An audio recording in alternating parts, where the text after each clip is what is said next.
విశాఖ జిల్లా గోపాలపట్నంలో నవవధువు అనుమానాస్పద మృతి కేసులో విచారణ వేగవంతం చేశారు పోలీసులు.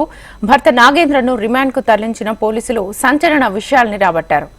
నాగేంద్ర మొబైల్ ఫోన్లో వందలాది పోర్న్ వీడియోలను గుర్తించారు. నాగేంద్ర మొబైల్ ఫోన్ స్వాధీనం చేసుకున్న పోలీసులు అతడి గూగుల్ హిస్టరీ చూసి షాక్ తిన్నారు. లైంగిక సామర్థ్యాన్ని పెంచే మందుల కోసం నిందితుడు నాగేంద్ర గూగుల్లో సెర్చ్ చేసినట్లుగా గుర్తించారు. ఇదిలా ఉంటే నవవధువు మృతిపై బంధువులు పలు అనుమానాలు వ్యక్తం చేస్తున్నారు. భర్తే చంపేసి ఆత్మహత్యగా చిత్రీకరిస్తున్నాడని ఆరోపించారు. దీంతో నిందితుడు నాగేంద్రను కస్టడీలోకి తీసుకునే యోచనలో గోపాలపట్నం పోలీసులున్నారు.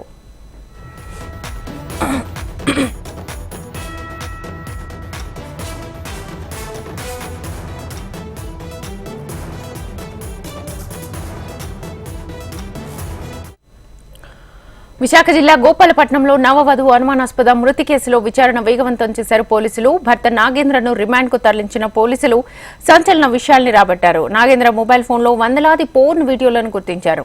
నాగేంద్ర మొబైల్ ఫోన్ స్వాధీనం చేసుకున్న పోలీసులు అతడి గూగుల్ హిస్టరీని చూసి షాక్ తిన్నారు. లైంగిక సామర్థ్యాన్ని పెంచే మందుల కోసం నిందితుడు నాగేంద్ర గూగుల్లో సెర్చ్ చేసినట్లుగా గుర్తించారు. ఇదిలా ఉంటే నవవధువు మృతిపై బంధువులు పలు అనుమానాలు వ్యక్తం చేస్తున్నారు. భర్తే చంపేసి ఆత్మహత్యగా చిత్రీకరిస్తున్నాడని ఆరోపించారు. దీంతో నిందితుడు నాగేంద్రను కస్టడీలోకి తీసుకునే యోచనలో గోపాలపట్నం పోలీసులున్నారు. ఇదే అంశానికి సంబంధించి ఫుల్ డీటెయిల్స్ మా ప్రతినిధి అనురాధని అడిగి తెలుసుకుందాం. అనురాధ, శ్వేత, గోపాలపట్నం కేసుకు సంబంధించి నవవధువు మృతి కేసులో అనేకమైన సంచలనాత్మక విషయాలు బయటకు వస్తూ ఉన్నాయి పోలీస్ దర్యాప్తుల్లో.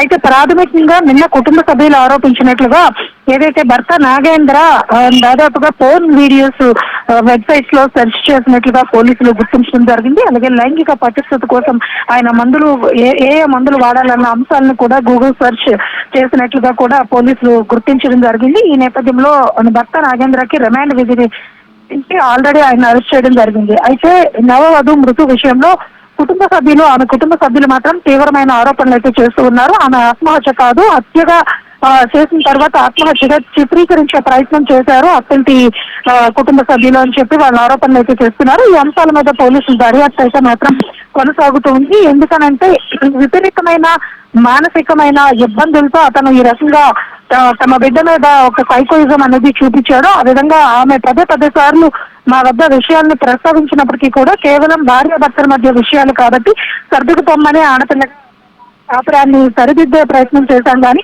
ఇంతవరకు వచ్చి ప్రాణాలు పోగొట్టుకునే పరిస్థితి వస్తుందని అనుకోలేదు అని వాళ్ళంతా కూడా వాపోతున్నారు. ముఖ్యంగా అల్లుడి మీద హత్య కేసుని నమోదు చేయాలని చెప్పి వాళ్ళంతా కూడా డిమాండ్ చేస్తున్నారు. ఈ నేపథ్యంలో ప్రస్తుతం పోలీసులు రాబట్టిన కీలకమైన సమాచారం, దొరికిన దర్యాప్తు అంశాలను బట్టి ప్రధానంగా ఈ కేసు ఇన్వెస్టిగేషన్ అనేది సాగే అవకాశం ఉంది. ప్రస్తుతం నాగేంద్రని అయితే అదుపులోకి తీసుకున్నారు.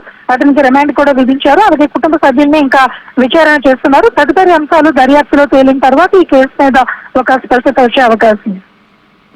Right Anuradha, thank you.